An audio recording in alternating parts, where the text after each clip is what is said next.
Hello dear student. Channel physics world with Zahid Khan के साथ मैं हूं आपका टीचर जाहिद खान। तो डियर स्टूडेंट, आज हम first year class chapter force and motion से रिलेटेड एमसीक्यूज़ को सॉल्व करने की कोशिश करेंगे। और आज के एमसीक्यूज़ हमारे टॉपिक न्यूटन सेकंड लॉ से रिलेटेड हैं। तो डियर स्टूडेंट, अगर आप चैनल पे नए हैं तो प्लीज़ चैनल को सब्सक्राइब करें, दोस्तों के साथ शेयर करें, और जहाँ जहाँ जिस एमसीक्यूज़ में प्रॉब्लम हो, जिस टॉपिक में, आप कमेंट्स करके इजीली शेयर करें ताकि उसके ऊपर काम हो और आपको इजीली वो टॉपिक हम प्रोवाइड कर सके। तो डियर स्टूडेंट, हम अपने टॉपिक की तरफ मूव करते हैं और हमारा जो टॉपिक न्यूटन सेकंड लॉ से रिलेटेड जितने एमसीक्यूज़ है इसको सॉल्व करने की कोशिश करते हैं। तो डियर स्टूडेंट, फर्स्ट ऑब्जेक्टिव है force is an external effect in the form of push or pull which dash। Force जो कि एक एक्सटर्नल इफेक्ट है किसी भी ऑब्जेक्ट के ऊपर, उसको अपनी तरफ खींचना या उसको धक्का देना। तो अगर किसी ऑब्जेक्ट के ऊपर हम फोर्स लगाते हैं तो इसके साथ क्या होता है?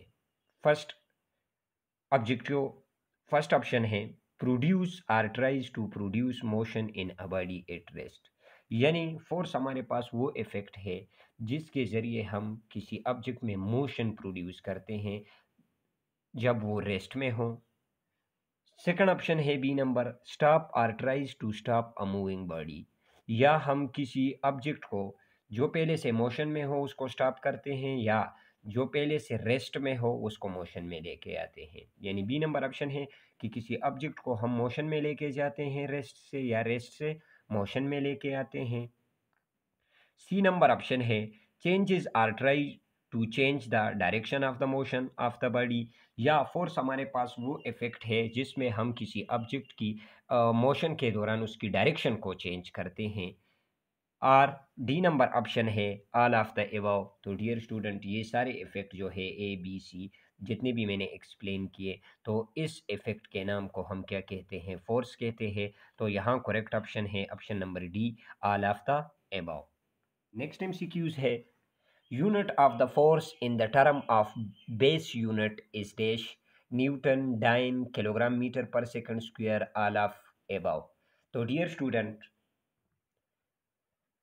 स्टूडेंट, अगर हम देखें न्यूटन भी फोर्स की यूनिट है, डाइन भी फोर्स की यूनिट है, kilogram metre per second square भी यूनिट है, ऑल ऑफ द अबव भी, यानी हम कह सकते हैं कि ये तीनों ऊपर जो गिवन है ये तीनों फोर्स की यूनिट है। लेकिन अगर ऑब्जेक्टिव की स्टेटमेंट को हम देखें तो वो कह रहे हैं कि बेस यूनिट में आप एक्सप्लेन करें कि फोर्स की यूनिट क्या है। तो हमें पता है एफ हमारे पास है, F equals to M A. ये न्यूटन सेकंड लॉ से हम इजीली लिख सकते हैं, न्यूटन सेकंड लॉ का मैथमेटिकल फॉर्म है। तो अगर इसकी डायमेंशन हम ले ले, बेस यूनिट में इसको ले ले, तो मास की यूनिट किलोग्राम और एक्सेलरेशन जो है वो मीटर पर सेकंड स्क्वायर के बराबर है। तो सो करेक्ट ऑप्शन यहाँ है हमारे पास। अगर इसको हम लिख के फोर्स को in the form of base unit लिख के, तो ऑप्शन नंबर सी जो है ऑब्जेक्टिव नंबर 2 का करेक्ट ऑप्शन है।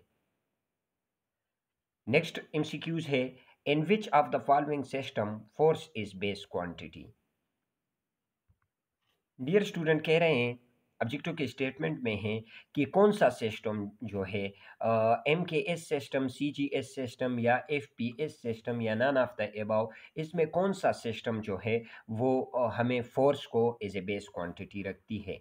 तो डियर स्टूडेंट, हमें पता है कि फुट पाउंड सिस्टम जो है, जो कि ब्रिटिश सिस्टम है, तो इसमें हम कह सकते हैं इसमें पाउंड जो है वो ये फोर्स की यूनिट है फुट पाउंड सिस्टम में। यानी ऑप्शन नंबर सी में अगर हम देखें, ऑप्शन नंबर सी को हम करेक्ट ऑप्शन लेंगे इस, क्योंकि इसमें फोर्स को बेस क्वांटिटी रखा गया है, और क्योंकि ब्रिटिश सिस्टम में फोर्स के लिए जो यूनिट लिया गया था वो है पाउंड, तो हम फुट पाउंड सिस्टम जो है इसमें हम कह सकते हैं कि फोर्स हमारे पास क्या था? बेस यूनिट था।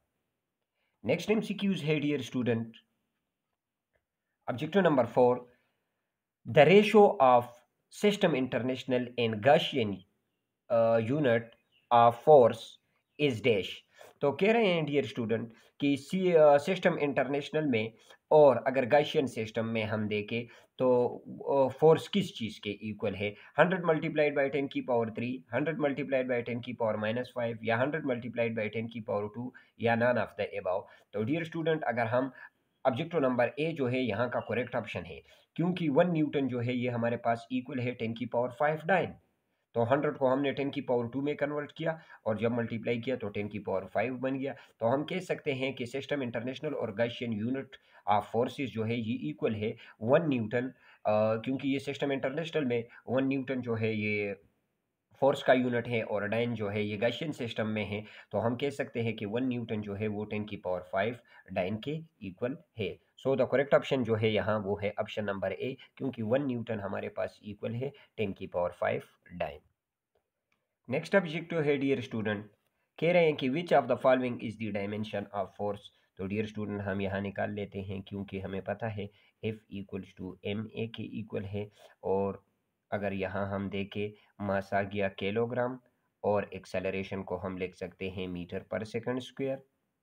तो इसको हमने MLT सिस्टम में लेके जाना है डायमेंशन के लिए। तो ये आ गया स्क्वायर मीटर ब्रैकेट, किलोग्राम को हम M से डिनोट करते हैं, मीटर जो कि लेंथ है इसको L से करते हैं, और सेकंड स्क्वायर है तो इसको ऊपर लेके जाएंगे तो T इनवर्स स्क्वायर हो जाएगा। तो इस ऑप्शन को अगर हम कंपेयर करें इन गिवन ऑप्शन के साथ, तो यहाँ ये रिजल्ट जो है अगर इसको हम इस ऑप्शन के साथ कंपेयर करें तो M1 L1 T inverse square. So correct option जो है वो है डायमेंशन ऑफ फोर्स के लिए ऑप्शन नंबर बी, यानी फोर्स का डायमेंशन जो है वो है M1 L1 and T inverse square. Next MCQs है dear student, it is that force which is produced in acceleration of 9.8 meter per second in a body of mass 1 kg। Dear student, इसी फार्मूले से Newton second law को हम use करके अगर लिखे F is equal to M A, तो mass को